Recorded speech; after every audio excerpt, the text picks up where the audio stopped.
Hello प्यारे दोस्तों, कैसे हैं आप। स्वागत है आपका एक और नए वीडियो के साथ। तो आज के इस वीडियो में हम माध्य निकालना सीखेंगे, यानी कि इसको हम समांतर माध्य भी कहते हैं, है ना।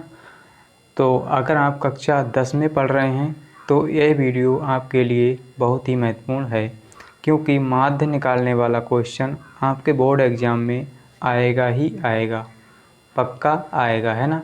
तो इस तरह का क्वेश्चन आपको बोर्ड एग्ज़ाम में देखने को मिलेगा ही मिलेगा। तो माध्य निकालना बहुत ही आसान है। अगर आप इस प्रश्न को समझ लेते हो तो इस तरह के सभी प्रश्नों को हल कर लोगे, है ना। तो इस प्रश्न को हल करने से पहले हम माध्य का सूत्र देख लेते हैं ना, इसके कुछ जो बेसिक है उसको भी हम समझ लेते हैं ना। तो यहाँ पर इसका कुछ बेसिक है और इसका कुछ सूत्र है माध्य का, तो हम इसको समझ लेंगे, है ना। तो देखिए माध्य का सूत्र क्या होता है। माध्य बराबर सिग्मा एफ इंटू एक्स बटे में सिग्मा एफ, है ना। तो सिग्मा का मतलब होता है जोड़, है ना। सिग्मा का मतलब क्या होता है, जोड़ या कहें योग, है ना। तो माध्य को हम क्या कहते हैं, समांतर माध्य भी कहते हैं ना। तो माध्य को समांतर माध्य भी कहते हैं ना। माध्य आ जाए या समांतर माध्य आ जाए, है ना, तो बात एक ही है ना। तो माध्य को हम इंग्लिश में कहते हैं मीन और समांतर माध्य को कहते हैं अर्थमेटिक मीन, है ना। और बारंबारता, है ना, यहाँ पर जो बारंबारता हुई दी होती है इसको हम क्या कहते हैं, इसको हम ऐप से प्रदर्शित करते हैं ना। बारंबारता को ऐप से प्रदर्शित करते हैं ना। तो ये क्या है, ऐप, यानी इसको इंग्लिश में कहते हैं फ्रीक्वेंसी, है ना, फ्रीक्वेंसी, है ना। तो इसकी ये फुल फॉर्म होती है। और जो यहाँ पर एक्स दिया हुआ होता है इसको हम मध्यमान कहते हैं, यानी जो बीच का मान हमारा आता है इसको हम क्वेश्चन में हल करेंगे तभी समझेंगे, है ना। तो इस एक्स को हम क्या करेंगे, क्वेश्चन को जब हल करेंगे तभी समझेंगे, यानी इसको हम क्या कहते हैं, मध्यमान। तब तक के लिए आप इतना ही समझिए, है ना। तो चलिए अब हम इस क्वेश्चन को हल करेंगे, है ना। तो क्वेश्चन हमारा दिया हुआ है, निम्न सारणी से माध्य ज्ञात कीजिए, है ना। माध्य ज्ञात कीजिए, माध्य आ जाए या समांतर माध्य आ जाए, है ना, तो बात एक ही है। तो क्वेश्चन आपका ऐसा दिया रहेगा, है ना, एक टेबल में दिया रहेगा, जैसे वर्ग अंतराल, है ना। वर्ग अंतराल इसके आगे क्या होगा, 0 से 10, 10 से 20, है ना, 20 से 30, 30 से 40, 40 से 50, है ना। तो यहाँ पर दो दो संख्याएं दी रहेंगी, है ना। तो इसी तरह से आपको दो दो संख्याएं दी रहेंगी, है ना। और नीचे क्या होगा, बारंबारता, है ना, बारंबारता। इसमें क्या होगा, जैसे एक एक संख्या दी रहेगी आपकी, एक एक, है ना, बारंबारता में एक एक संख्या दी रहेगी, है ना। चलिए, तो आपको इस क्वेश्चन को हल करने से पहले क्या करना होगा, आपको देखिए इतना टेबल तो क्वेश्चन में दिया हुआ रहेगा, है ना। तो हम एक अलग से टेबल बनाएंगे जब इसको सॉल्व करेंगे तो, है ना। तो वहाँ पे एक टेबल बनाएंगे जैसे इसमें बनी हुई है ना। तो सबसे पहले क्या करेंगे, एक टेबल बनाएंगे और जो हमने यहाँ पर लिख रखा है ये सवाल में ही दिया हुआ है। देखिए ये सवाल में दिया हुआ है ना, इतना।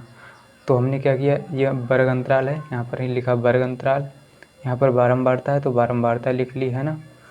तो इतना जो है हमारा सवाल में दिया हुआ है, यानी क्वेश्चन में दिया हुआ है। तो हम क्या करेंगे, इस वर्ग अंतराल को हमने यहाँ पर सबको उतार लिया एक साथ, है ना, यानी सबको उतार लिया। फिर क्या किया हमने, इस बारंबारता को भी यहाँ पर नीचे एक एक करके उतार लिया, है ना। देखिए तो हम क्या करेंगे, यहाँ पर हम इसको उतारने के बाद, है ना, आप एक खाना ये छोड़ेंगे, एक खाना ये, यानी दो खाने यहाँ पर छोड़ेंगे, है ना। और एक नीचे, यानी जो नीचे लाइन है यहाँ पर एक खाना छोड़ेंगे, है ना। इसको हम क्या करेंगे, हल करेंगे सवाल को, है ना, तब इसको ज़रूरत पड़ेगी। तो इस क्वेश्चन को हल करने के लिए हमें किस किस की ज़रूरत पड़ेगी, है ना, वो समझिए। तो देखिए इस सूत्र में एफ दिया हुआ है और एक्स दिया हुआ है। तो एफ तो हमें यहाँ पर दिया हुआ है ना। यहाँ से हम क्या करेंगे, सिग्मा एफ का मान तो निकाल लेंगे, है ना। और एक्स, सिग्मा एफ एक्स का मान कैसे निकालेंगे, तो यहाँ पर हम सबसे पहले एक्स का मान निकालेंगे, है ना।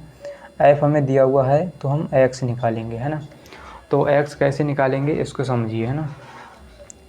यहाँ पर देखिए 0 से 10, यानी जो वर्ग अंतराल दिया हुआ है 0 से 10, 10 से 20, 20 से 30, 30 से 40, है ना, इस तरह से दिया हुआ है। हम क्या करेंगे, एक्स निकालने के लिए, है ना, इस वाली खाने में क्या करेंगे, एक्स निकालेंगे, है ना। जो भी मान आएगा हम यहाँ पर लिखते जाएंगे, है ना। तो एक्स कैसे निकालते हैं, x को क्या कहते हैं, मध्यमान, है ना, मध्यमान। तो देखिए कैसे निकालेंगे, 0 और 10 को जोड़ दो, यानी 0 + 10 करो और बटे में 2 कर दो, है ना, 0 + 10 करो और पूरे के बटे में 2 कर दो, है ना। तो 0 और 10 को जोड़ेंगे तो 10 ही आएगा, बटे में 2, है ना, और 2 एकम 2 और 2 पंजे 10, है ना। तो कितना आ जाएगा, 5। तो हमारा जो x है यानी मध्यमान वो 5 आ जाएगा, है ना। तो इसके सामने हमने 5 लिख दिया। अब हम इसका निकालेंगे 10 और 20 का, है ना, यानी 10 + 20 कर देंगे और बटे में 2 कर देंगे। अगर आपको ये तरीका समझ में नहीं आ रहा है तो इसका एक और तरीका है। हम क्या करेंगे, मध्यमान यानी x का मान निकालने के लिए देखिए इन दोनों के बीच में कौन सी संख्या आ रही है, 0 और 10 के बीच, बिल्कुल बीच में, है ना, 0 और 10 के बीच में बिल्कुल कौन सी संख्या आएगी बताइए, 0 और 10 के बीच में बिल्कुल बीचों बीच में, बताइए कौन सी संख्या आएगी, 5, है ना। 0 और 10 के बीच में कौन सी संख्या आएगी, 5। तो हमने यहाँ पर 5 लिख लिया, है ना। अब बताइए 10 और 20 के बीच में कौन सी संख्या आएगी, 10 और 20 के बीच में 15 आएगा ना, बिल्कुल हमें बीच में देखना है ना, बीच में 10 और 20 के बीच में कौन सी संख्या आएगी, 15, है ना। तो यहाँ पर हम 15 लिख लेंगे, है ना। तो वैसे ये वाला तरीका भी सही है। जैसे हम क्या करेंगे, 10 और 20 को जोड़ेंगे और बटे में 2 कर देंगे, है ना, और कितना हो जाएगा, 10 और 20 30 और बटे 2, है ना। तो 2 एकम 2, है ना, 2 पंजे 10 यानी 15 आ गया। तो आंसर मतलब मान उतना ही आएगा, चाहे आप वैसे निकालिए या इस तरह से निकालिए, है ना। अब क्या करेंगे, 20 और 30 को जोड़ेंगे, बटे 2 कर देंगे, 20 + 30 और बटे में 2, है ना, तो 50 हो जाएगा, 20 और 30 और बटे में 2, है ना। तो कितना आ जाएगा, 25, कितना आ जाएगा, 25, यानी 2 एकम 2 दूनी 4 और 1 बचा, 2 पंजे 10। तो यहाँ पर हम 25 लिख लेंगे, है ना। अब किसका निकालेंगे, 30 और 40, 30 जोड़िए और + 40 करिए, बटे में 2 कर दीजिए, कितना आ जाएगा, 70, 30 और 40 70 बटे 2, है ना। तो 2 एकम 2 यानी 35 आ जाएगा, कितना, 35। तो यहाँ पर हम 35 लिख लेंगे, है ना, कितना, 35। अब क्या करेंगे, इसका निकालेंगे 40 और 50 का। तो 40 और 50 का निकालेंगे, है ना, 40 + 50 करेंगे और बटे में 2 कर देंगे, है ना। तो 40 और 50 कितना हो जाएगा, 90 और बटे 2, है ना। तो 90 बटे 2, है ना, कितना आ जाएगा, 45, कितना आ जाएगा, 45। या देखिए 40 और 50 के बीच में कौन सी संख्या आएगी, 45, है ना, तो 45 लिख लेंगे। तो दोनों तरीका सही है ना, जो आपको सही लगे उस तरह से आप निकाल सकते हैं। तो यहाँ से जो है x निकल के आ जाता है, यानी x जो है निकल के आ जाता है। अब क्या करेंगे हम, अब देखिए सूत्र में सिग्मा लगा, यानी सिग्मा मतलब होता है जोड़, क्या होता है, जोड़। सिग्मा f × x का मान निकालेंगे और सिग्मा f निकालेंगे, है ना। तो सिग्मा का मतलब होता है जोड़। तो हम क्या करेंगे, सिग्मा यानी f तो हमें दिया हुआ है, केवल सिग्मा आगे लगा देंगे यानी जोड़ कर देंगे, सिग्मा f, है ना। तो कैसे निकालेंगे, इसको जोड़ देंगे, सभी संख्याओं को जोड़ देंगे। तो 2 और 4 6, 6 6 12, 12 और 5 17, 17 और 7 हो जाएगा, 17 और 7 कितना हो जाएगा, 24, 17 7 24 हो गया, है ना। तो यहाँ पर हमने लिख लिया, यानी जोड़ कर लिख लिया इसको। अब क्या करेंगे हम, अब देखिए हम निकालेंगे f(x), f * में x, यानी f(x) का मान निकालेंगे, है ना। तो f(x) का मान यानी हमें सूत्र में f(x) की ज़रूरत पड़ेगी, तो हम f(x) से निकालेंगे, f × x। f(x) कैसे निकलेगा, f और x यानी उसकी गुणा कर दो आपस में, है ना, f की गुणा x से कर दो।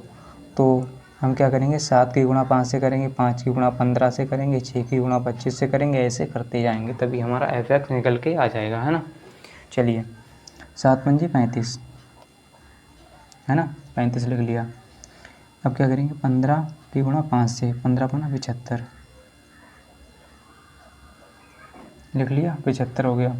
अब क्या करेंगे, 25 की गुणा 6 से, 25 छक्का 150, तो कितना हो गया, 25 छक्का 150। अब क्या करेंगे, 35 की गुणा 4 से कर दो, 35 चौके कितने हो जाएंगे, 140,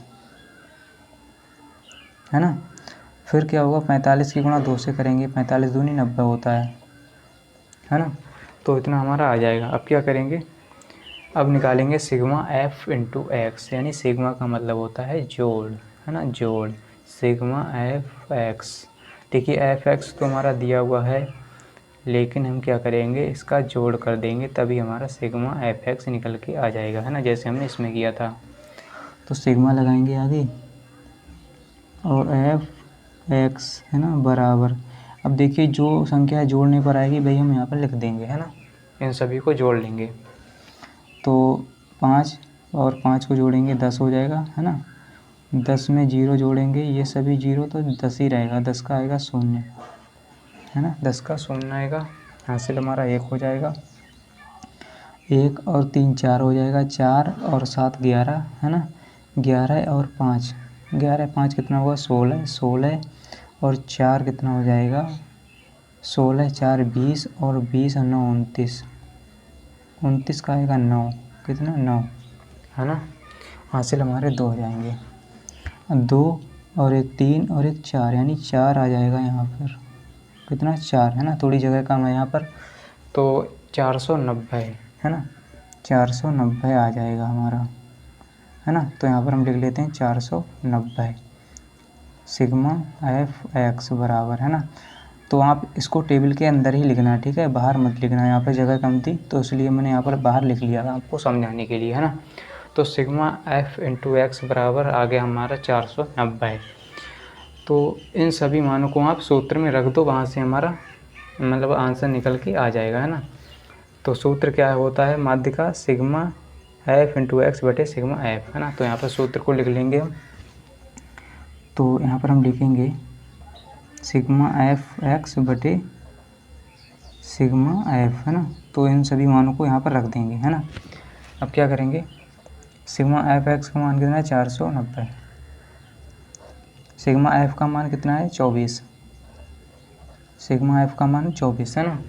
तो बिल्कुल मैं आपको 0 लेवल से समझा रहा हूँ, जिससे आपको स्टेप बाय स्टेप समझ में आ जाए, है ना।